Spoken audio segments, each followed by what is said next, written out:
प्रयास सर, मैं अपनी डिलीमाइट सीरीज के माध्यम से समाज को, राज्य को, राष्ट्र को तथा विश्व को एक ऐसा संदेश देना चाहता हूँ, एक ऐसे व्यक्तित्व के विषय में बताना चाहता हूँ जिन्होंने शब्दों से नहीं बल्कि कर्मों से, अपने अच्छाइयों से विश्व को एक ऐसा संदेश दिया जो दुनिया को झकझोर दिया। उनके बताए हुए रास्ते पर चलकर लोगों ने अपने मंजिलों को प्राप्त किया, अपनी सिद्धियों को प्राप्त किया, अपने दर्शन को प्राप्त किया। मैं जिस व्यक्तित्व को नाम बताना चाहता हूं वो महात्मा गांधी हैं। और महात्मा गांधी एक ऐसा रास्ता है जिस पर अपनाकर बड़े बड़े लोगों ने अपने सिद्धियों को हासिल किया। गांधी एक विचार है, जो विचार मरता नहीं है। उनको विचारों को अपनाकर आज पूरा विश्व शांति के रास्ते पर चल पड़ा है। आज उनके एक नाम नहीं बल्कि अनेकों नामों से जाना जाता है। गांधी जी के विषय में विश्व में केवल दो ही व्यक्ति हैं जिनके आगे महात्मा लगा हुआ है। एक महात्मा गांधी है, एक महात्मा बुद्ध है। महात्मा की उपाधि जब उन्होंने चंपारण आंदोलन के समय में 1917 को गए हुए थे, पूरी महफिल बैठी हुई थी जिसमें राजेंद्र प्रसाद, आप सत्यनारायण, गुरुदेव, रविन्द्रनाथ टैगोर। जब ही गांधी जी पहुंचे, रविन्द्रनाथ टैगोर ने कहा आइए महात्मा जी आइए। जो ही कहना था इन्होंने कहा गुरुदेव प्रणाम। तब उनकी उपाधि प्राप्त हुई महात्मा और गुरुदेव रविन्द्रनाथ टैगोर की प्राप्त हुई गुरुदेव। महात्मा, जिस महात्मा को महात्मा कहा जाता है, यूं ही नहीं कहा जाता महात्मा, क्योंकि महात्मा का अर्थ ही होता है जिसकी आत्मा महान हो, जिसके रूह महान हो, जिसके प्राण महान हो, जिसकी स्पिरिट महान हो, जिसकी आत्मा गरीबों के लिए रोती हो, बेसहारों के लिए रोती हो, असहायों के लिए रोती हो, यतीमों के लिए रोती हो, समाज के लिए रोती हो, उसको कहते हैं महात्मा। महात्मा, एक बार की बात है, उनकी पत्नी कस्तूरबा गांधी थी जिनकी एक सहेली थी। उन्होंने अपने एक बार दर्द को कस्तूरबा गांधी को बताया। कहा कि सहेली या सखी, मेरे 5 बच्चे हैं, लेकिन जब मैं अपना आंचल उड़ाता हूं तो केवल 4 बच्चों तक ही सीमित हो जाता है, मेरा एक बच्चा छूट जाता है। इतना ही कहना था। कस्तूरबा गांधी गई और महात्मा गांधी से बताई कि उन्होंने आप बीती कहानी को बताया। गांधी जी यह बात 1921 की है। गांधी जी ने कहा मैं अब पूरे तन पर कपड़ा नहीं रखूंगा, बल्कि उन्होंने आप देखे होंगे गांधी जी के शरीर पर आधे शरीर पर कपड़ा रहती है। एक बार की और बात है, गांधी जी एक बार रिक्शे की सवारी किए थे। रिक्शा जब पुल के ऊपर चढ़ा, रिक्शे वाले ने बहुत ताकत लगाई। वह दुबला पतला आदमी उस पुल पर अपने रिक्शे को नहीं चढ़ा पाया। गांधी जी ने उसी दिन यह प्रण किया कि मैं अब रिक्शे पर नहीं चलूंगा। ये रहे गांधी जी। गांधी जी ऐसा व्यक्तित्व है जिसको अपना करके आज पूरा विश्व जो है शांति मना रही है, प्रेम के रास्ते पर चल रही है, सौहार्द मना रही है। कर्मों से, अपने उनके कर्मों से सीख लेकर के वह आगे बढ़ रही है। एक बार की बात है, गांधी जी ट्रेन पर चढ़े हुए थे और उस पर एक अंग्रेज था। गांधी जी को वो जानता नहीं था, वो थूकता था, गांधी जी साफ करते थे। वो थूकता था, गांधी जी साफ करते थे। ऐसे एक प्लेटफार्म से दूसरे प्लेटफार्म, माने एक स्टेशन से दूसरे स्टेशन तक ऐसा करता रहा। हुआ ये कि जहां गांधी जी उतरे वहीं वो भी व्यक्ति उतरा। वहां उनकी जय हो, गांधी जी की जय हो, गांधी जी की जय हो, गांधी जी की जय हो। जब उसने अंग्रेज समझा कि पूछा आप कौन हैं? तो बताया गांधी जी। तो गांधी जी एक बहुत बड़ा व्यक्तित्व का नाम है, ये छोटे मोटे का नाम नहीं है।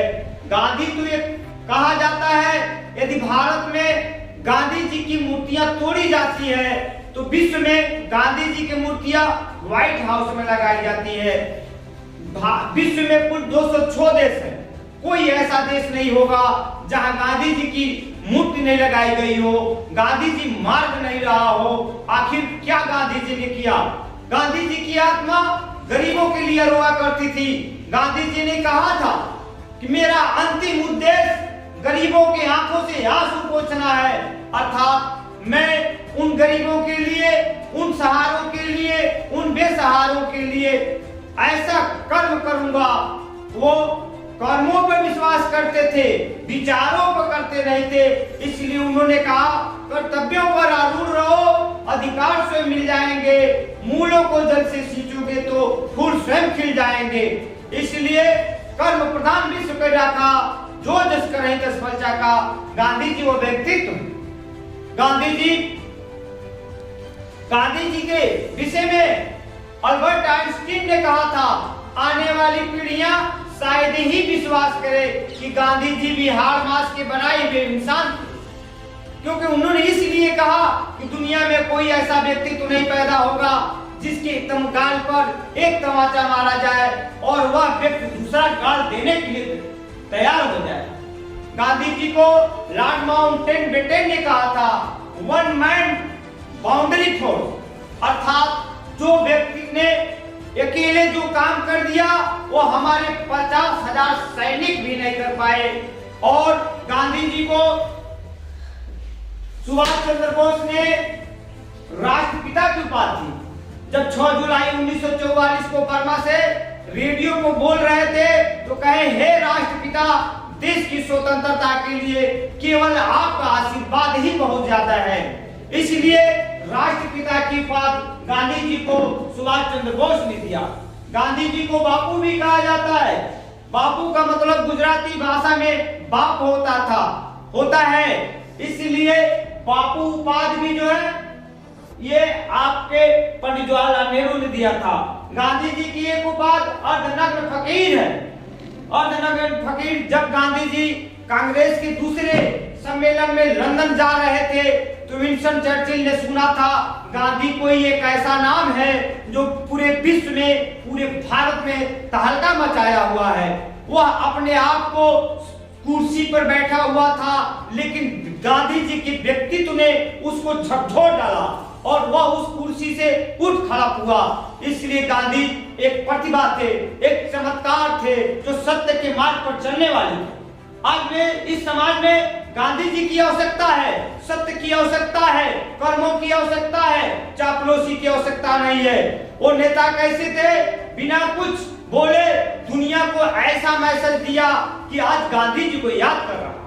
गांधी जी के नक्शे कदमों पर चल करके चाहे अन्ना हजारे हो, चाहे विनोबा भावे हो, चाहे पंडित जवाहरलाल नेहरू हो, चाहे जितने भी लोगों ने गांधी जी के मार्गों पर चला, आज तहलका मचा दिया, समाज को एक आईना दिया, समाज को एक मार्ग दिया।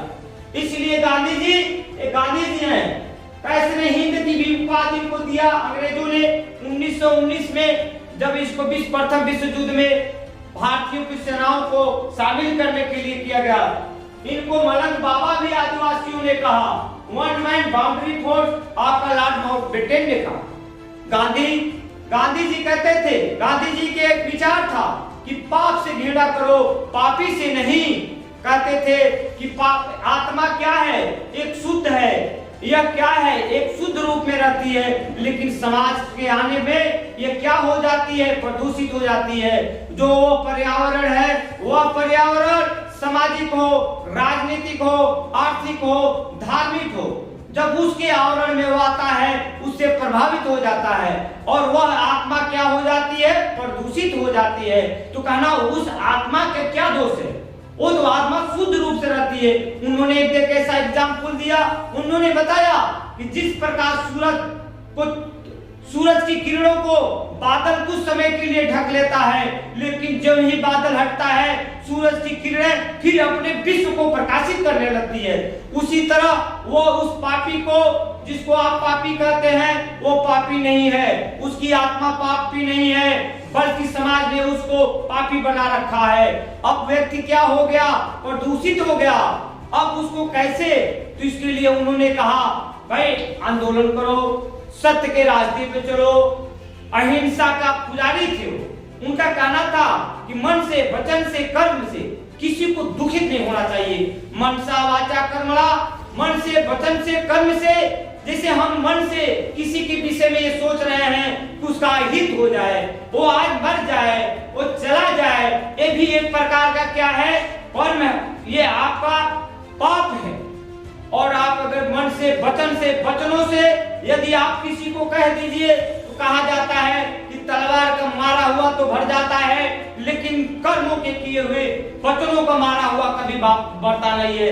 तो मनसा वाचा कर्म, आदमी अपने कर्मों से कभी कभी ऐसा कर्म कर देता है कि फिर वो जिंदगी में कभी भूलता नहीं है। भारत की स्वतंत्रता को दिलाने में गांधी जी की अहम भूमिका रही है। गांधी जी का प्रथम सत्याग्रह 1917 में चंपारण में वो नील खेती के विरोध में था। गांधी जी ने अपना प्रथम सत्याग्रह आंदोलन चंपारण से किया। फिर गांधी जी की भूमिका आपकी खेड़ा आंदोलन में भी रहा। गांधी जी की भूमिका 1 अगस्त 1920 में असहयोग आंदोलन के समय भी रहा। गांधी जी ने 1930 में सविनय अवज्ञा आंदोलन छेड़ा और गांधी जी ने 1930 में सविनय अवज्ञा आंदोलन के बाद उनकी अंतिम लड़ाई जो थी, करो या मरो, भारत छोड़ो आंदोलन का था। इस तरह गांधी जी आज हमारे बीच नहीं रहे, लेकिन उनकी विचारों से यह पूरा विश्व प्रकाशित हो रहा है, समाज प्रशासित हो रहा है। यदि यही कारण है कि आप बराक ओबामा जैसे बड़े बड़े लोग उनके आदर्शों पर चल करके अमेरिका से लेकर पूरे विश्व को एक सुधार के रास्ते पर, एक विकास के रास्ते पर, एक वृद्धि के रास्ते पर वो प्रकाशित हो रहे हैं। गांधी जी 30 जनवरी 1948 में वो शहीद हो जाते हैं। गांधी जी के बताया जाता है कि उनके 100 दान में, 100 यात्रा में आज तक जितने लोग शामिल हुए, कोई ऐसी पर्सनालिटी नहीं पैदा हुआ, कोई ऐसा व्यक्तित्व नहीं पैदा हुआ जितना कि वो पैदा हुआ। गांधी जी कहा करते थे कि ये जो अमीर जो है, अमीर भौतिक रूप से संपन्न है, गरीब नैतिक रूप से संपन्न है। उसको नैतिकता की जरूरी है, इसको भौतिकता की जरूरी है। इसलिए उन्होंने न्यास धारिता का सिद्धांत पैदा किया। उन्होंने कहा, ऐ अमीरों, ये जो भी आपकी प्रॉपर्टी है, जो भी आपकी विरासत है, आप उसके स्वामी बने रहे, आप उसके मालिक बने रहे, लेकिन यह गरीबों के लिए दे दीजिए। जितनी आपकी आवश्यकता है उस आवश्यकता को ले लीजिए, और ये जो आपकी उसी की चलते हुए आनंद भवन को देखिए।